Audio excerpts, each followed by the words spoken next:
कुछ नहीं बचा, कुछ नहीं बचा। अहमद साहब जी। बेगम साहिबा को पता नहीं क्या हो गया। क्या हुआ मामा को? पता नहीं, आप जल्दी आए।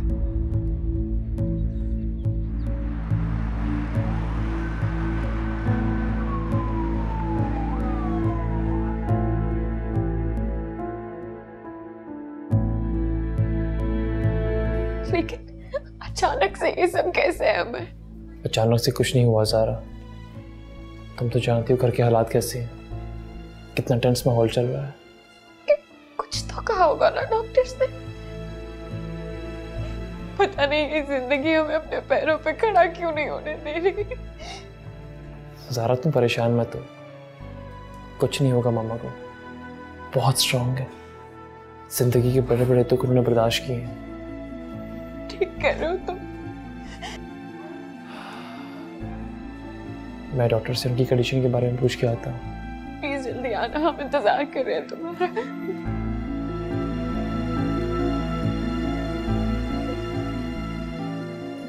संभालो खुद को ज़ारा। कैसे संभालूं? डॉक्टर्स ने क्या कहा है? मैं कुछ पता चला कि नहीं? प्लीज बोलो ना। फालिज का अटैक हुआ है।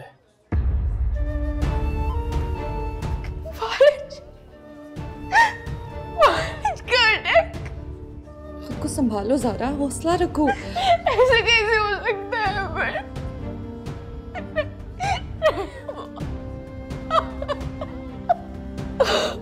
हौसला रखो ज़ारा, अगर तुम हौसला हार गई तो आंटी को कैसे संभालेंगे?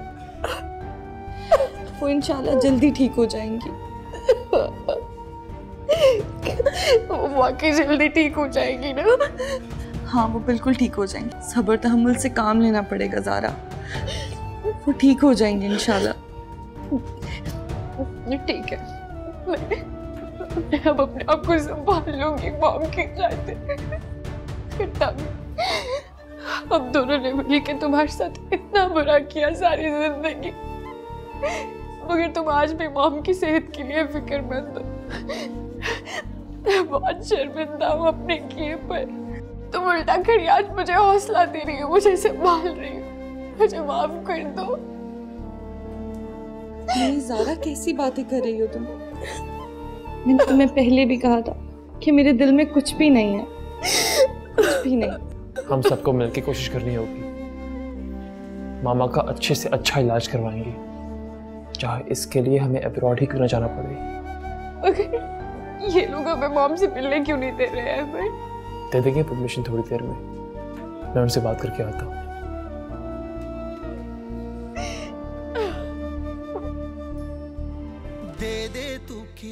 थैंक यू ताबी,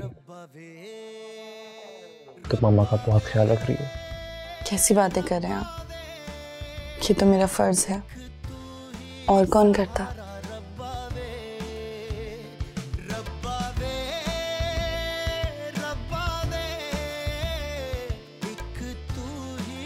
वैसे आंटी ठीक तो हो जाएंगी ना?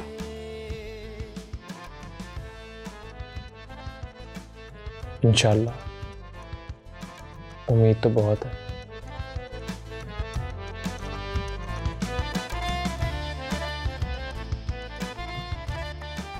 देखा मामा, आपकी बहू कितनी खिदमत कर रही है आपकी।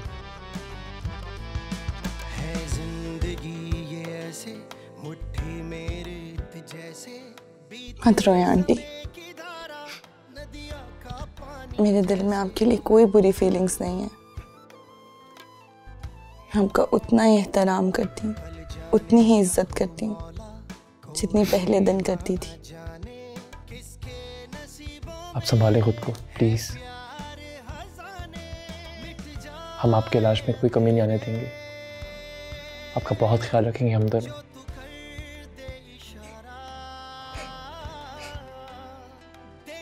प्लीज मामा, रोए मत। तुझको ही पुकारा, एक तेरा ही सहारा। आप बहुत जल्द ठीक हो जाएंगी।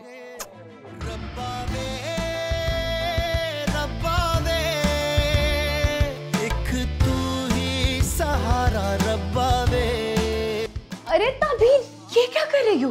इतनी हैवी चीज उठा रही हो? तुम्हें बात नहीं आती, भला किसी मुलाजिम को बोल देती। अनवर चाचा जरा यहाँ पे आइएगा। सारा, अनवर चाचा किसी काम से बाहर गए हैं। अच्छा जी, वो बाहर गए किसी काम से और तुम्हें यहाँ पे काम करने का मौका मिल गया। हाँ, तुम भी ना हद करती हो, अब कोई काम नहीं करोगी, लगी समझ? अच्छा छोड़ो, नाश्ता कर लो, ऑफिस के लिए देर हो जाएगी। नाश्ता तो मैं जरूर करूंगी, पर अकेली नहीं करूंगी, तुम्हारे साथ करूंगी।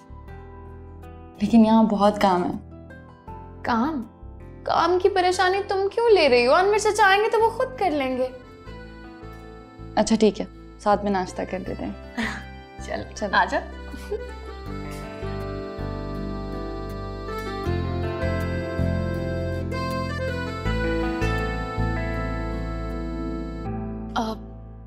अहमर, मैं कुछ जरूरी बात करना चाह रही थी। हाँ ज़ारा कहो, बैठो।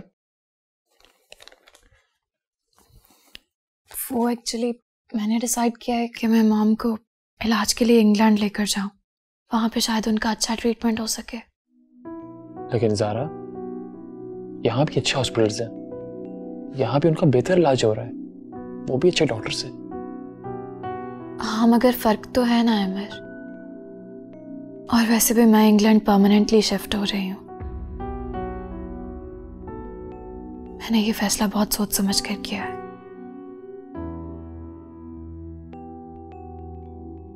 सारा, लेकिन क्यों?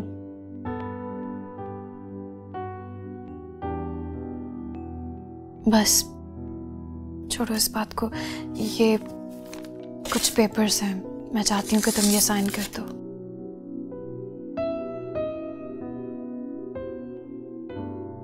मैं नहीं चाहती कि अब तुम इस बेकार से बंधन में बंधे रहो जो हम दोनों पे जबरदस्ती मुसल्लत किया गया था।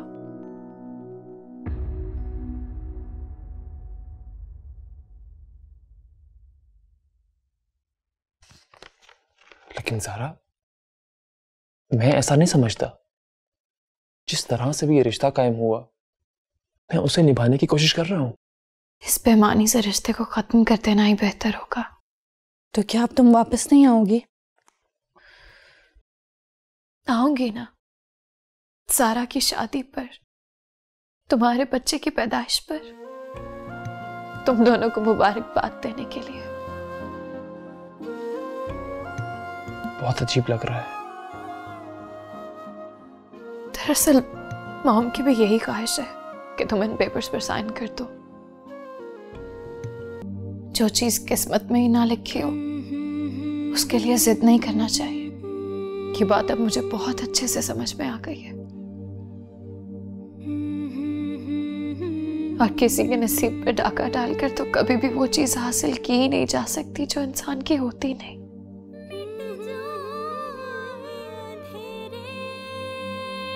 प्लीज अमर साइन कर दो आप। भी लगे जिंदगी